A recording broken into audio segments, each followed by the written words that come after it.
Um dos livros mais importantes que eu li na minha vida foi Igreja, Carisma e Poder, de Leonardo Boff. E eu tive a graça de ler com meus 18, no máximo 19 anos de idade.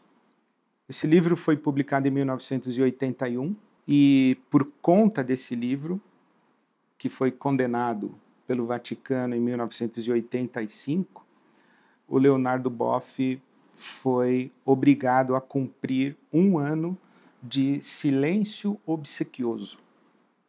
Na época, a Sagrada Congregação para a Doutrina da Fé, que é a antiga Inquisição, era presidida pelo cardeal Joseph Ratzinger, que veio a ser o Papa Bento XVI. E o livro do Boff foi identificado como um perigo e uma ameaça à verdade da fé cristã. O Vaticano assim considerou. Igreja, carisma e poder. Mas o que eu apreendi desse texto, que é extraordinário, já começa na primeira página. É um livro sobre igreja, sobre modelos de igreja, é uma crítica a essa institucionalidade que é o catolicismo apostólico romano, e na verdade é uma autocrítica, né, porque foi redigida, feita por um frei católico romano, no contexto do catolicismo latino-americano, no momento de muita efervescência da teologia da libertação na América Latina. E já na primeira página, um texto sobre igreja, o Leonardo Boff começa dizendo que para entender a igreja, nós precisamos entender 2 outros conceitos que caminham amalgamados de tal maneira que se você tirar, você destrói os 3 conceitos. Então, igreja não é algo que você compreende sem esses outros 2, e que nós temos que compreender os 3 conceitos e compreender a maneira como eles 3 se relacionam. E esses 3 conceitos são reino de Deus, mundo e igreja. Reino de Deus, mundo e igreja.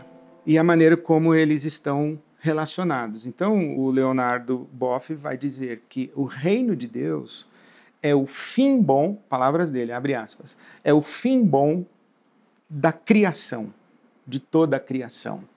O fim, finalidade, né? A criação, na sua plenitude, atende pelo nome de reino de Deus.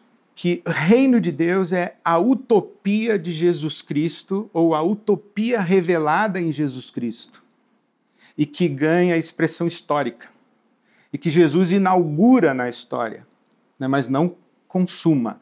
O reino de Deus está inaugurado, mas não está consumado. O reinado de Deus no mundo, na história, dá sinais, mas ainda não na sua plenitude.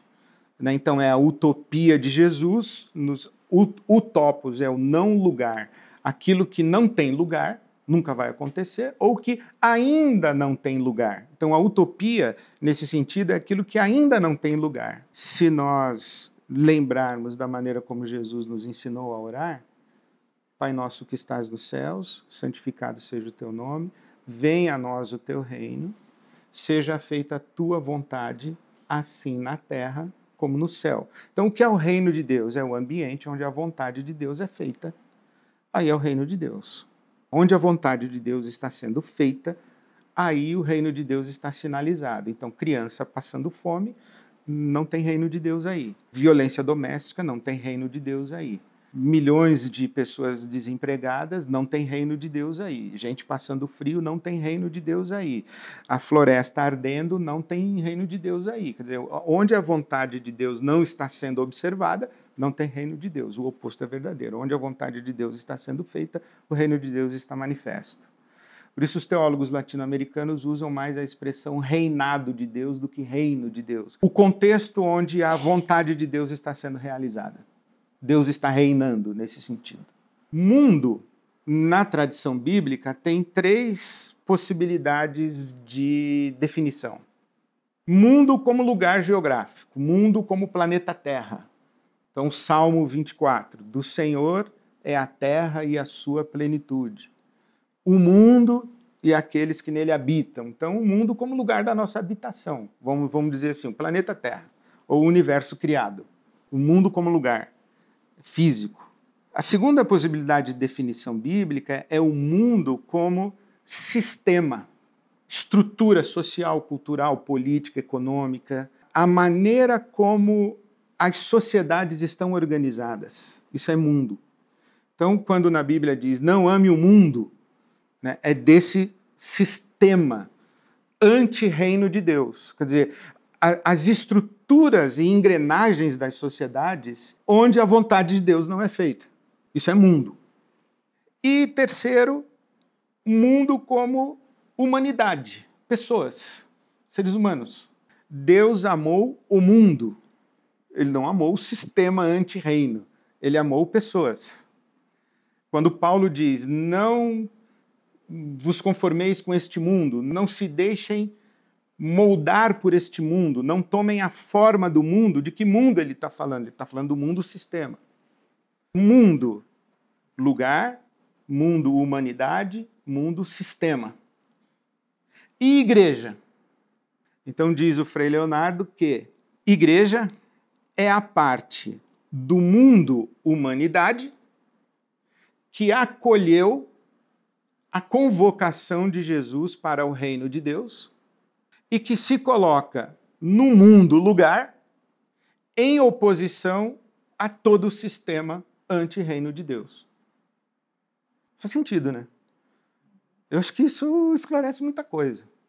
Eu acho que isso abre um horizonte muito significativo, porque na minha infância, a maneira como eu entendi o Evangelho, eu não vou nem dizer que a maneira como pregaram o Evangelho para mim, porque vai ver, eles pregaram direito, eu que não entendi. Então eu prefiro dizer a maneira como eu entendi. Eu entendi que o Evangelho era eu aceitar Jesus como Salvador para não ir para o inferno depois que eu morresse, para eu ir para o céu. Quem quer aceitar Jesus como Salvador para não ir para o inferno? Opa, eu mesmo. Se o lance é esse, é claro que eu quero. E enquanto eu vivo aqui, o que eu faço? Enquanto eu vivo aqui, eu trabalho, é um mal necessário, e me ocupo das coisas da igreja, da religião, porque são as coisas de Deus, o mundo, teatro, né, a cultura, o esporte, a ciência, a tecnologia, a política, etc. Isso é tudo do diabo. O que é de Deus? De Deus é a igreja. Então eu, infelizmente, tenho que ir ao mundo, ganhar o meu dinheiro, e o importante mesmo é eu me ocupar com as coisas de Deus, da igreja. Eu achava isso. E achava que estava tudo bem. E que o máximo que eu podia fazer no mundo era convencer as pessoas a que abandonassem o mundo para vir para a igreja comigo. Era isso. E esperar morrer, para ir para o céu. Até que um dia eu acordei e falei, não faz o menor sentido isso, se a vida é isso e se ser cristão é isso, eu estou fora.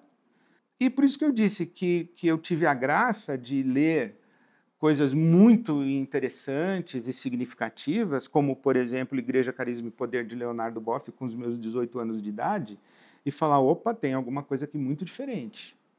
Foi aí que eu comecei a entender que o projeto de Jesus, ou a finalidade do movimento de Jesus, não foi a igreja, sempre foi o reino de Deus. Jesus não veio anunciar a igreja, veio anunciar o reino de Deus. A mensagem de Jesus foi: arrependam-se e creiam, porque o reino de Deus chegou. O reino de Deus está aqui. Arrependam-se e creiam. Venham participar do reino de Deus, isto é, venham se colocar sob o reinado de Deus. Venham andar comigo, venham me seguir. Venham se colocar sobre o reinado de Deus e vamos enfrentar esse sistema anti-reino de Deus e promover libertação em todos os sentidos. Libertação física, psíquica, emocional, espiritual, social, política, econômica, libertação mental, libertação de ideias, libertação de ideologias, libertação de escravidões de todos os tipos. Existe um sistema que está montado para manter o ser humano prisioneiro, aquém da plenitude da sua humanidade. E Jesus veio para confrontar esse sistema, implodir esse sistema, destruir esse sistema, e nos convida para nos somarmos a ele nessa ação. Onde? No mundo. A gente tem que lembrar que quando Deus nos criou, ele não disse: cresçam, se multipliquem, povoem a terra e construam templos e igrejas por onde vocês forem. Ele não disse isso. Ele disse: cresçam, se multipliquem, povoem a terra e cuidem do mundo. Cuidem do mundo. Deus nos fez co-criadores. Né? Ele nos responsabilizou pela sua criação. O que nós chamamos igreja, com templo, com clero, com hierarquia, com liturgia, com dia de encontrar para adorar a Deus e celebrar a Deus, etc. O que nós chamamos de igreja é uma distorção do que Jesus pensava ser a igreja. A igreja para Jesus era todas as pessoas que se comprometessem com o reino de Deus. E se comprometeriam com o reino de Deus, automaticamente se desincompatibilizariam ou criariam estranhamento com tudo que é anti-reino de Deus. Então, quando Jesus pensou em igreja, ele não pensou numa evasão do mundo. Ele pensou exatamente numa realidade de confronto e conflito entre reino e anti-reino, entre as forças da vida e as forças da morte, a luz e as trevas. Quer dizer, ele não imaginava a gente confinado num lugar. E é muito interessante, porque o Igreja, Carisma e Poder do Leonardo Boff diz que, na tradição do catolicismo romano, a hierarquia diz Deus, igreja, povo. Igreja, a igreja institucional. A igreja, o seu clero. A igreja, a sua hierarquia. O Leonardo Boff diz assim, não, Deus, povo e igreja, a serviço do povo. Se tem uma estrutura institucional aqui, ela só é legítima quando está a serviço de um povo que está a serviço do reino de Deus. O que penso que nós estamos vivendo hoje, especialmente num Brasil como o nosso, cada vez mais evangélico, com cada vez mais igrejas, em mais esquinas, e, bom, não estou reclamando disso, acho bom, acho legal. Mas o que eu penso que nós estamos vivendo hoje no nosso país, e eu penso que é por isso que em algumas culturas, o que estão dizendo os estudiosos é que existem sociedades pós-cristãs, que experimentaram o cristianismo e rechaçaram o cristianismo. Eu não acho que eles rechaçaram o cristianismo, eu acho que eles rechaçaram a religião cristã institucional. A religião cristã institucional, ela é também um sistema anti-reino de Deus. Esse é o grande problema. O maior inimigo do evangelho hoje no mundo é o cristianismo institucionalizado. Então a gente precisa libertar Jesus, imagina isso, né? Libertar Jesus do aprisionamento que o cristianismo institucionalizado impôs sobre ele. Confinou Jesus a um templo, a uma categoria de pessoas, a uma estrutura hierárquica, a uma lógica moral, a um tipo de ritual, e a floresta está sendo desmatada, o rio já não é mais possível de ser desfrutado, porque a água não é mais aceitável, as crianças morrem de fome, a violência para todos os lados, guerras e mais guerras, e a gente fazendo templo e igreja e convidando as pessoas para se tornarem cristãs. O que precisamos é superar essa religião cristã institucionalizada. Eu lembro que o Bill Gates respondeu quando perguntaram a ele qual era o posicionamento religioso dele. Ele disse assim: religião é uma coisa que não vai bem comigo, não. Só na questão de alocação de recursos já está reprovada, porque eu tenho coisa mais importante para fazer na vida do que estar num templo no domingo de manhã de sol. E o meu amigo comentou que um dos caras mais antenados do planeta entende religião como alguma coisa que você faz dentro de um templo num domingo de manhã. E a culpa não é do Bill Gates, a culpa é nossa, que em 2000 anos de cristianismo deixamos que as pessoas entendessem que ser cristão é frequentar um templo, deixando o mundo entregue ao anti-reino de Deus. Então, sem entender adequadamente a relação reino, mundo e igreja, nós não vamos sair desse caminho de pós-cristianismo que muitas sociedades percorreram. O Brasil está se tornando cada vez mais evangélico, mas eu temo que com esse modelo de religião cristã, nós um dia seremos também pós-cristãos. Seguir a Jesus é colocar-se nos seus passos de compromisso com o reinado de Deus, isto é, nos comprometermos a viver na mundanidade, promovendo que a vontade de Deus seja feita assim na terra como é feita no céu. Isso é o Evangelho.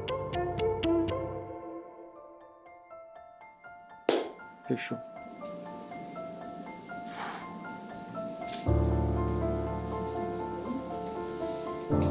Eu falei umas coisas que eu não estava planejado falar, mas